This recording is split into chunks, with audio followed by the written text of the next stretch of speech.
I always believed I knew my sister completely. But sometimes, the people we love the most hide the deepest secrets. This is the story of the secret my sister kept from everyone. Growing up, my sister Alina was the perfect one.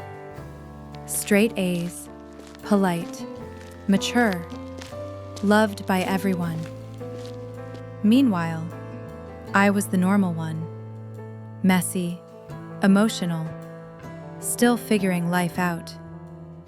But even with all the comparisons, she was my favorite person in the world. We shared a room, we shared clothes, we shared dreams. So what could she possibly hide from me? I first noticed something strange when I was 16. Alina started locking her door. Not just closing it, locking it, like she was protecting something. She stopped coming to dinner sometimes. She spent hours alone.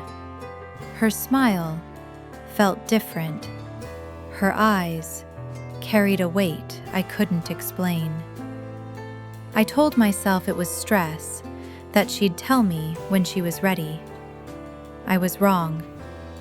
It was a rainy Sunday evening, the kind where the house feels warm and sleepy. I knocked on her door. "Alina, can I come in?" No answer. I tried again. Still nothing. A strange chill ran through me. For the first time, I felt scared. I grabbed the spare key and opened her door. Her room was dark. Only her laptop glow lit the desk. But she wasn't there. Her bed was neatly made. Her chair empty. Her drawer half open, with papers scattered inside. Then I heard it. A soft, broken sob coming from the balcony.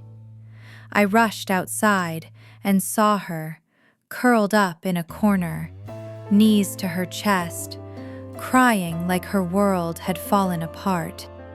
I knelt beside her. "Alina, what's wrong?" She didn't answer. Her breaths were sharp, shaky. I wrapped my arms around her. She felt so fragile. After a long moment, she whispered, "I can't hide it anymore." My stomach dropped. "What? What are you hiding?" She looked at me with eyes full of pain and finally said it. "I'm failing. Everything." I froze.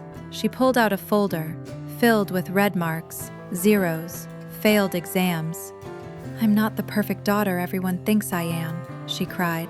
"I've been hiding it for a whole year." My heart broke. All this time, she had been struggling alone. I held her hand. "Why didn't you tell me?" She hesitated, then whispered, "Because you've always struggled, and I've always been the strong one.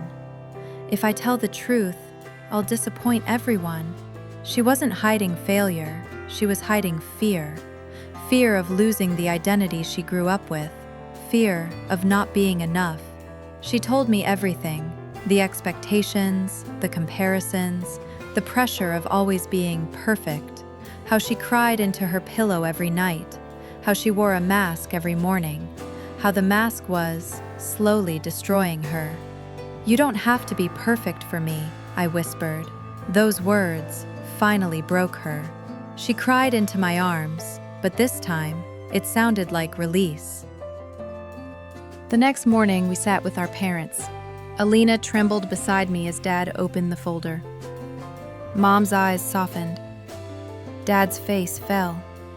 But instead of anger, there was sadness. Mom hugged her tightly. "You're our daughter, not our trophy." Dad whispered, "You don't need perfect grades to be worthy." Alina cried again, but this time, she wasn't alone. The weeks that followed were difficult, but she wasn't carrying the weight alone anymore. We got her help. We listened. We supported her. Some days she studied confidently. Some days she cried again. But she was healing. Slowly, she found herself again. Not the perfect version, not the flawless one. Just Alina, human, real, enough. Sometimes I think back to that night, how close she was to breaking, how heavy the pressure was, how easily a smile can hide pain. I learned something important.